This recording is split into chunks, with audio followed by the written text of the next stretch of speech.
जो भी मुझे पकड़ते हैं, आज पकड़ते हैं, कल पकड़ते हैं, मैं सारी कौम को यह कहता हूं कि आपने अपने हकूक के लिए सड़कों पर निकलना है। जेल में क्या फर्क पड़ेगा, जेल में चला जाऊं, किताबें पढ़ लूंगा, बड़ी मुझे टाइम मिल जाएगा।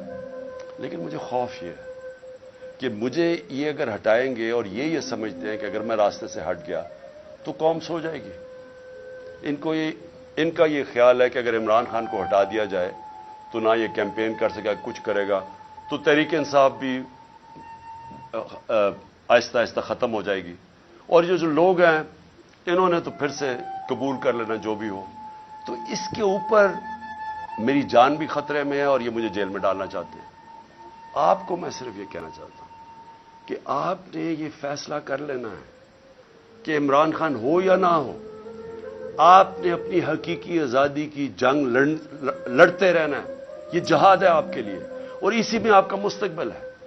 अगर ये हम कामयाब हो जाते हैं इस टाइम पे, ये मुल्क बदल जाएगा। जो मैं नया पाकिस्तान की बात करता हूं, वो नया पाकिस्तान आ जाएगा आपका, उस रास्ते पे हम निकल जाएंगे।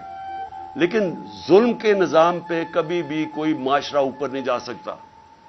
कुफर का निजाम चल जाएगा, जुल्म का निजाम नहीं चल सकता। हजरत अली का कौल है, ये निजाम कभी भी नहीं चलेगा। और आपके सामने जिधर हम गिर चुके हैं, आपको पता है कि क्यों है। कि जब आप उन चोरों को एनआरओ दे दें और बेचारा गरीब आदमी जेलों में रहे, तो उस कौम की तो कोई मुस्तकबिल नहीं है। इसलिए जो भी मुझे पकड़ते हैं, आज पकड़ते हैं, कल पकड़ते हैं, मैं सारी कौम को यह कहता हूं कि आपने अपने हकूक के लिए सड़कों पर निकलना है। जानवरों और भेड़ बकरियों में यह फर्क होता है, भेड़ बकरियां सारे जुल्म सह जाती हैं। इंसान का बड़ा मकसद होता है, वो जुल्म का मुकाबला करता है, वो जहाद करता है और वो एक माशरे को जिंदा कर देता है।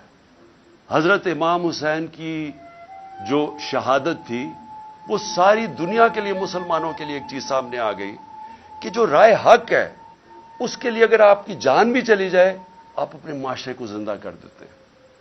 जिस तरह अल्लामा इकबाल ने कहा कि वो करबला की सोच से सारा वक्त मुसलमान रेवोल्यूशनरी स्पिरिट में रहता है, अपने आप को फिर से खड़ा करता है कि मैंने राय हक पे खड़ा होना है। ये सीधी सीधी जंग है चोरों की और राय हक की। और इसके लिए मैं फिर से कौम को अपील करता हूं, मैं हूं या ना हूं, आपने इस जंग, इस जहाद से हटना नहीं है। क्योंकि अगर आप हट गए तो ये सारा पाकिस्तान का मतलब खत्म हो गया। फिर ये बहुत बड़ा धोखा था पाकिस्तान। ये वो लोग हैं जो टेलीफोन करके तो फैसले करवाते हैं जजेस से।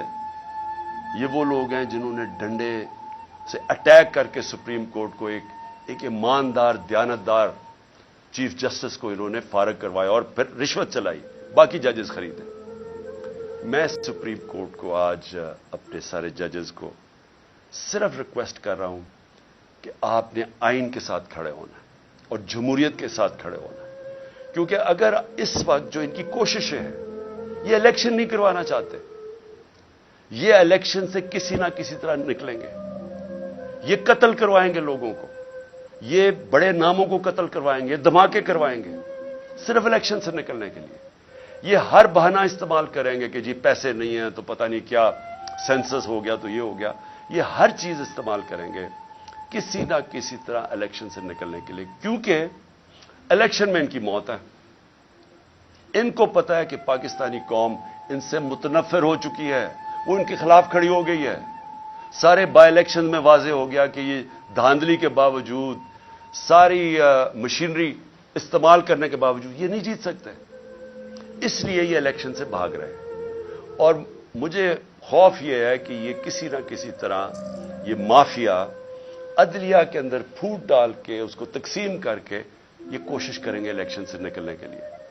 मैं इसलिए अपने सुप्रीम कोर्ट को कहना चाहता हूं कि इस वक्त आपकी यूनिटी की जरूरत है। आप मुत्तहद होकर पाकिस्तान के आइन के साथ खड़े हो। 5 के 5 जजेस ने कहा था कि 90 दिन में इलेक्शंस होने चाहिए। अब पख्तूनख्वा में देख लें, गवर्नर साहब कह रहे हैं कि जनाब वो इलेक्शंस डिले करने के चक्कर में अभी तक उन्होंने अनाउंस नहीं किया। और जबकि सबको पता है कि अब हमारे पास टाइम, जो टाइम था इलेक्शन करवाने का, वो कम होता जा, आगे हम आगे निकल गए। 30 अप्रैल जाना भी गलत था। کیونکہ آئین تو اجازت نہیں دیتا تھا، لیکن کیونکہ انہوں نے جان کے سیبوٹاج کرنے کی کوشش کی، 30 اپریل دینی پڑی، تو یہ اس سے بھی آگے جانے کی کوشش کر رہے ہیں۔ اس لیے میں اپنی عدلیہ کے ساتھ عدلیہ کو صرف قوم کی طرف سے پیغام دینا چاہتا ہوں، قوم آپ کے ساتھ کھڑی ہے۔ قوم وہ اور ہم وہ لوگ ہیں جو صرف اور صرف آپ سے انصاف چاہتے ہیں، آپ سے جو اس ملک کا آئین ہے اس کی دفاع چاہتے ہیں۔ یہ جو مافیا ہے، یہ جب فیصلہ ان کے خلاف آتا ہے یہ اٹیک کر دیتا ہے سپریم کورٹ کو، اور جب فیصلہ ساتھ آتا ہے تعریفیں شروع کر دیتے ہیں پریشرائز کر کے۔ میں آپ کو صرف آخر میں ریمائنڈ کروا دوں کہ جب جو دھاندلی کے اوپر سپریم کورٹ میں کیس چلا تھا 2015 میں، وہ ہمارے خلاف کیا، ہمیں بڑی تکلیف ہوئی۔ ایک دفعہ بتائیں کہ میں نے اس کی کوئی تنقید کی ہو، ہم نے ایکسیپٹ کر لیا۔